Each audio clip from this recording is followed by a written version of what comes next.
friends, and welcome to the CUInsight Network. My name is Robbie Young, Vice President of Strategic Growth at CUInsight, and it's my job on this show to have conversations with thought leaders who support the credit union community. To identify and address issues affecting credit unions, we will have a discussion on best practices so that we will all gain a few nuggets that we can learn from and improve our credit unions. My guest today is Oscar Porras, Senior Consultant, Diversity, Equity, and Inclusion at Humanidei.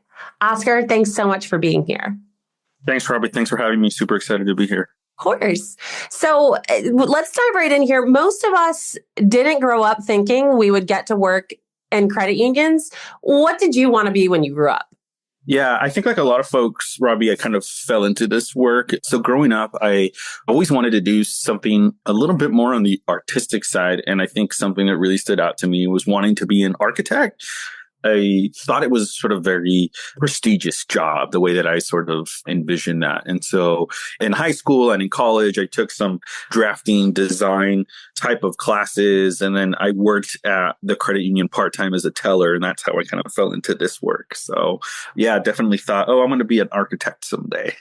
I love that. I think I vividly remember having that same thought about architecture. Oh, they're really cool. So what was the journey like to get to your current role as senior consultant for diversity, equity, and inclusion in Humanidei? Yeah. So, I've been doing this work I've been in the credit union industry now for 24 years. And I really spent the first 20 years of my career working in natural person credit unions in various roles. Again, as I mentioned, I started my career as a part-time teller, and I've done loan processing and underwriting, community outreach. I've managed branches and call centers. Now that I don't work in a natural person credit union, I'm vice chair for an amazing small credit union in Portland, Oregon. I've got my international credit union development educator designation. I was able to participate in WOCU's International Leadership Exchange Program, where I was able to travel to Guatemala to work with credit unions in that country and learn the credit union system there. And I think that all of this work has really had kind of one thing in common, and that's been really this focus on working with underrepresented communities to help them reach financial inclusion, to be part of mainstream financial services. And I think that focus on inclusion has been really that common theme in all of my career moves. That's how I met my now CEO, Jill Nowacki. We worked together at a credit union previously, and part of the way that her and I connected was actually she needed somebody to teach financial education in Spanish. And so when that opportunity, I guess when she was kind of asking around, somebody said, hey, that's, Oscar's probably the right person for that. And so that really started my journey towards getting into this role, because it's when I met Jill. It's really when I started to do the community educational portion of my career. And so really all of that has kind of led to where I'm at today. And I've been in this role now for about 4 years. That's awesome. Can you tell us a little bit more about Humanidei? Where and how does it add value to credit unions? Yeah, absolutely. I think there's two areas. So we really help credit unions be more relevant and inclusive. And we do that by finding talent that's going to help them best serve their communities. And, we really take this holistic and highly customized approach that really leverages our industry expertise. I think at Humanidei, we have somewhere around, I want to say 110 or more years of combined credit union experience. Again, from working as tellers at credit unions to being credit union league presidents, all of that experience. And now even as a board member, right, we bring all of that experience and expertise into this type of work that we do. We're highly diverse team in terms of demographics as well. And so I think that gives us this unique ability to really connect with diverse audiences. I think that's really the value that we bring to credit unions. That's awesome. And we know that our credit union community as a whole is deeply reflective of our membership. So it's great to hear that. So staying on the topic of leadership a bit, I'd like to start with having you share with our audience how Humanidei supports credit unions in attracting and retaining talent, particularly in building strong leadership teams. Yeah, I think in terms of attracting talent, we offer executive recruitment services that really assess the credit union's needs. We tailor a recruitment plan and then leverage our industry expertise and networks for that candidate selection. So we really prioritize, I think, long-term leadership strategies and provide that ongoing executive coaching for really sustained success as well. I think to retain talent, we really focus on creating cultures where people can feel open about who they are as individuals, ultimately leveraging the humanity of their workforce, right? And I think it's in our name. We're literally, humanity. And so I think that leveraging the humanity of our organization's workforce is a big part of what we do. And so we really focus on developing those human capital strategies like strategic DEI integration that really utilize the value of humans in today's digital world, really just kind of ensuring that every individual is able to contribute at their highest capacity. I think that this results in this very diverse, equitable, and inclusive organization that's really positioned to reach its full potential. I think by integrating these people operation strategies into organizational growth plans, we really help credit unions thrive in today's highly competitive environment. That's awesome. To add to that, from the perspective of succession planning as well as internal development paths, can you talk a bit about building an inclusive leadership pipeline? Yeah, absolutely, Robbie. I think building an inclusive leadership pipeline is obviously essential for really fostering sustained diversity and resilience within leadership teams. I think for credit unions, this really involves, like not only identifying future leaders, but I think also ensuring that pathways to leadership are accessible and equitable for all employees. I think that from a succession planning perspective, inclusivity really begins by broadening the criteria that we're using to identify potential leaders. So instead of relying solely on like traditional markers like tenure or maybe specific role experience, credit unions can look for diverse skill sets, adaptability, and unique perspectives that really align with the organization's value and mission. I think that approach really ensures a wider range of employees are considered for leadership, really reflecting the diversity of both the workforce and the communities that those credit unions serve. I think that creating an internal development plan is one of those other sort of key elements by like offering these structured leadership development programs and even mentorship opportunities. That was a big one for me, is having those mentorship opportunities was key when perhaps those development programs weren't in place. I think credit unions really can nurture talent from within and give all employees a fair chance to really develop the skills that they need to succeed in those higher level roles. Again, when I think of my own career, I think it was programs that involved coaching, rotational assignments, and cross-functional projects. Those things really allowed me to really gain a broader understanding of the organizations that I worked at. It helped me build confidence and cultivate the skills that I needed for future leadership roles.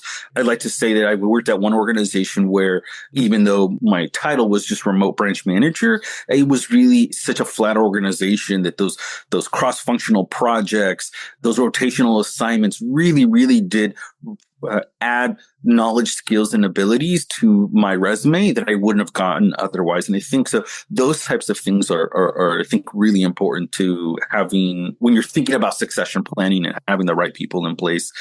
Obviously, like an inclusive pipeline also really benefits from transparency. So like when career paths and advancement criteria are clearly communicated and accessible, I think that employees from all backgrounds really feel empowered to pursue leadership. When I understand what's in front of me, then I know what I need to do to get there.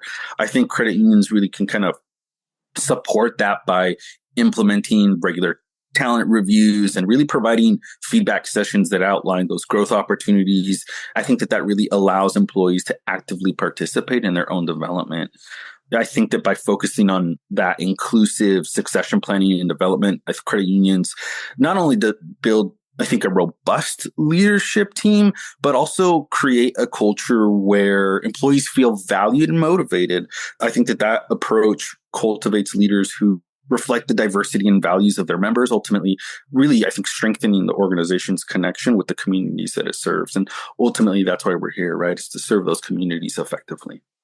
Yeah. And I love so much how you talk about the personalization that comes into, building these leadership teams, because I think that's one of my favorite things about credit unions is how we can be personal with our members to make sure we meet them where they are. Yep. So really great insights there. I want to shift gears a little bit and discuss the importance of organizational culture and the role it can play with employee retention and engagement. I'm really interested to hear about the concept of moving from assimilation mindset to an integration approach. What does that look like, and how can it support credit unions in building a robust and engaged employee base? Yeah, absolutely, Robbie. So I think that in an assimilation mindset, I think that employees often feel this pressure to conform to this singular way of maybe working and even interacting. And I think that ultimately that can result in maybe suppressing parts of their identity or their unique perspectives to kind of to fit in, right? And so I think that this approach, this assimilation mindset approach, really tends to limit diversity of thought, which is one of the biggest things that when we talk about diversity, we talk about that diversity of thought. I think it's also going to stifle creativity and innovation. And so I think that assimilation mindset, the ultimate outcome for employees is that it leads to like disengagement and even like a sense of disconnect, because they're not going to feel that they're genuinely valued for who they are. I think that if we look at sort of the other side of the coin and talk about an integration approach, that integration approach really actively encourages employees to bring their full authentic selves to work. It really embraces the idea that each individual's background, their experience, and even their perspectives really add value to our organizations, sort of in a very practical, like in practice, what does this look like? I think this means that you create spaces where different cultural norms are acknowledged and where diverse ideas are welcome and even celebrated. I think credit unions, which often serve diverse communities, really can benefit immensely from this approach by mirroring that inclusivity within their teams. I think that for credit unions moving toward an integration approach, it's going to involve reevaluating your policies, your behaviors, and even communications just to ensure that they're inclusive and allow space for a range of experiences and viewpoints. I think it could also mean offering things like cultural competency training, maybe encouraging employee resource groups, or just fostering these open conversations around identity and belonging. One of the things that I've been able to have these conversations at work with my team, something that we've talked about in terms of culture and integration versus assimilation, is I found it really difficult at times to not make decisions, but rather move forward with my decisions. And the reason that is that culturally, and I'll speak to sort of Mexican culture because that's my perspective, and that's the lens in which I live, is we talk a lot about consensus, right? And so in the family, we need consensus. All of my parents, my wife's mom, aunts, uncles, cousins, we all live very closely here in Oregon. And the idea that I would move geographically for a different career move, that's not a decision I can make on my own or even just with my wife and my kids. It's really a consensus. So how does this affect the rest of the family? So that plays itself out in the workplace. And so in this case, this integration approach means that the Humanidei team knows that I need input from others. I need consensus from the group, or at very least some kind of input or feedback from them before I move forward, right? And so they understand that rather than Oscar saying, "Oh, he's indecisive," we understand that culturally this is who Oscar is.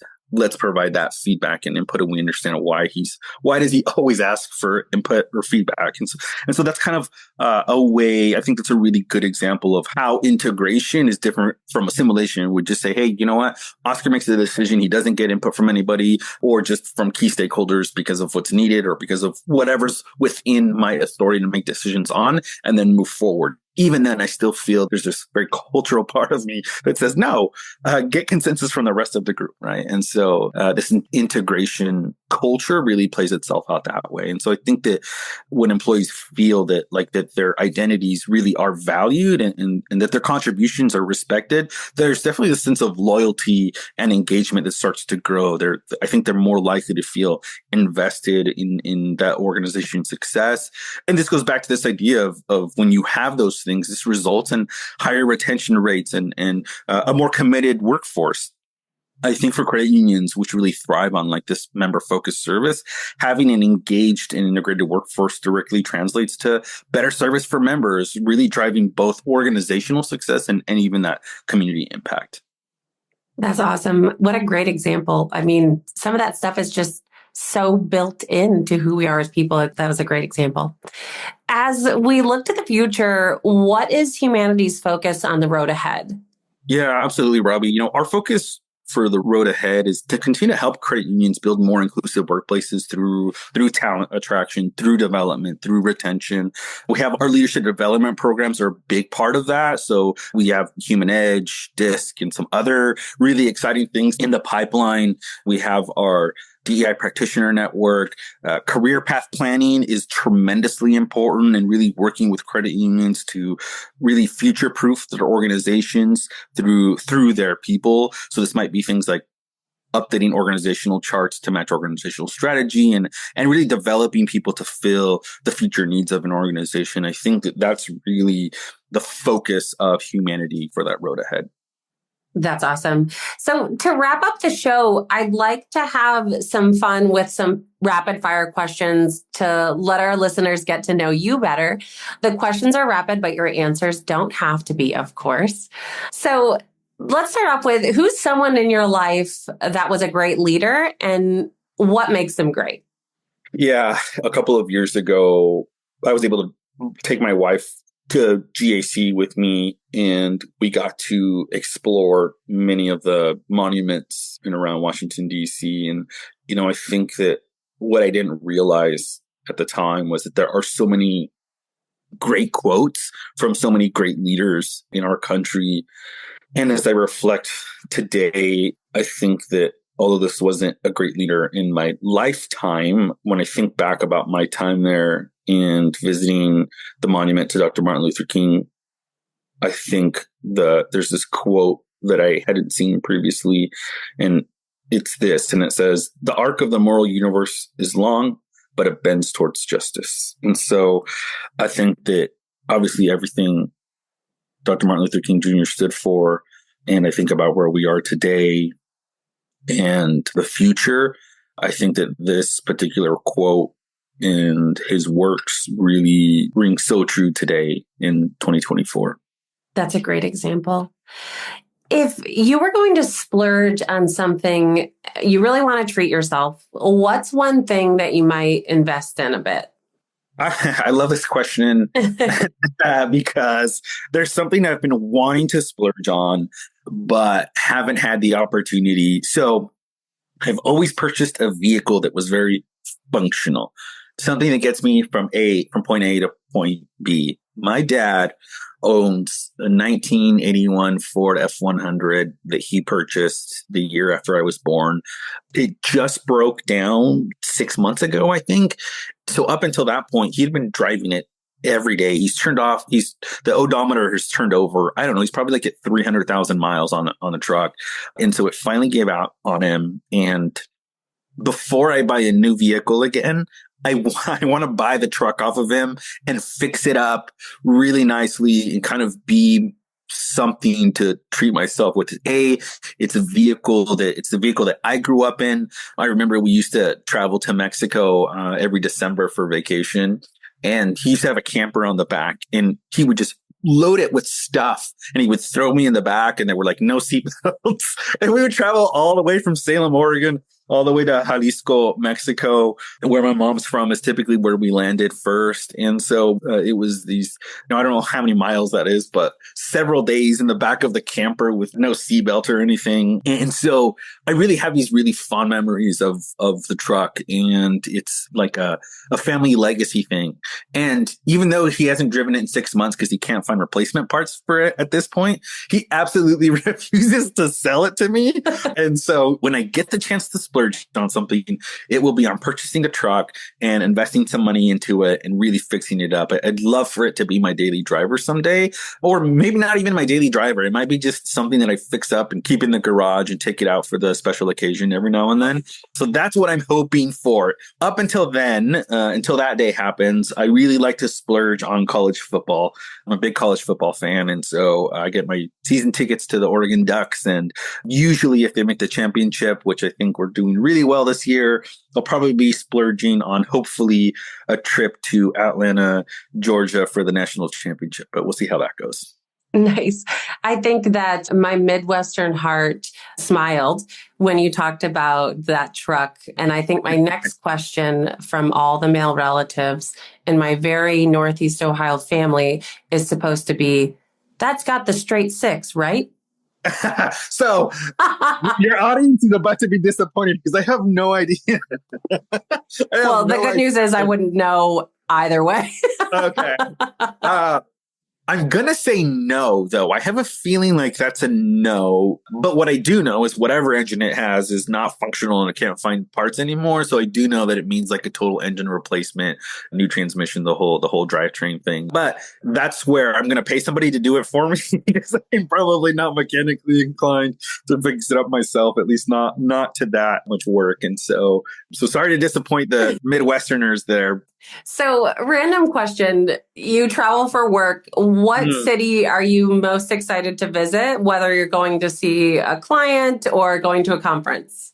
I've been able to travel so much in this particular role, and I've gotten to see a lot of the country that I don't think I would have gotten to see otherwise. And so I'm always excited to go somewhere new that I hadn't been before. But I would generally say that Washington, D.C., like I know I've been to GAC, but you're usually tied up.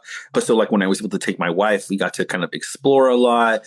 If we do GAC this year, if we can this year for GAC, I want to take my 11-year-old with me and really explore more of the city. We got to go to the African American History Museum, but I had to like really run through it quickly because I had the next thing to get to. So I'd like to go back and take some time with that. There are several other museums I haven't had a chance to visit. And so I'm really looking forward to getting to DC with some time with my 11-year-old and really get to explore the city a little bit more. That's a great idea. What book do you think everyone should read?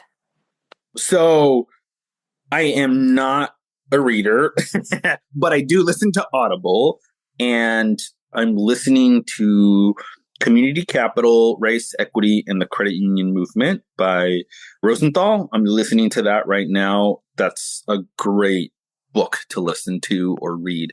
I highly recommend that. Well, as somebody who also is an avid book listener, I agree that it is the same thing. What has been the best hack for creating balance and integration between your work life and your life? I'm an unstructured person, and so I tend to kind of go with the flow. That isn't the best for creating balance and integration between work life and your life. And so I think setting some parameters around that has been really key in saying, hey, you know what? When I'm offline, I'm offline. When I'm not, right? And so I think that for me in particular, as an unstructured person, creating that structure has been really important to creating that balance. But also, I think integrating it where you can. So again, things like bringing my wife with me to GAC, I think is a really good example. We got to go to the CUInsight conference in Florida. I was able to bring my whole family with me because I was at Disney World and they got to enjoy the park, while I was doing conference. And so I think that there's those opportunities to really create balance and do some integration between work life and life. That's great. I feel like I've learned so much about you and also that we're quite a bit alike. We'll link to everything we talked about today in the show notes. My last question for you is, do you have any final thoughts you'd like to share or asks of our listeners? I think that when we think about the future, I think part of being, an inclusive organization, an inclusive person is thinking about others I think the better we understand ourselves, the better we can understand others. It's so easy in today's world. And if you think about like social media, you can block people, you can unfriend people, you can argue with completely anonymous people online. And I think it's created so much division. And I think that if we just take time to connect with others and learn from others, I think we can really get back to how life is much more real in person than it is online. There's an opportunity for us to really reconnect with each other as humans and understand that how real life is affected. There's just this humanizing part, I think, that we're missing in today's digital world. It's part of the work that I love to do, is disconnecting from online and really connecting with humans one-on-one. I think that's really going to lead us to a better future. That's awesome and very important. Thank you again, Oscar, for being on the show. Stay well, and thanks to all of our listeners for tuning in to the CUInsight Network. We'll be back again next time.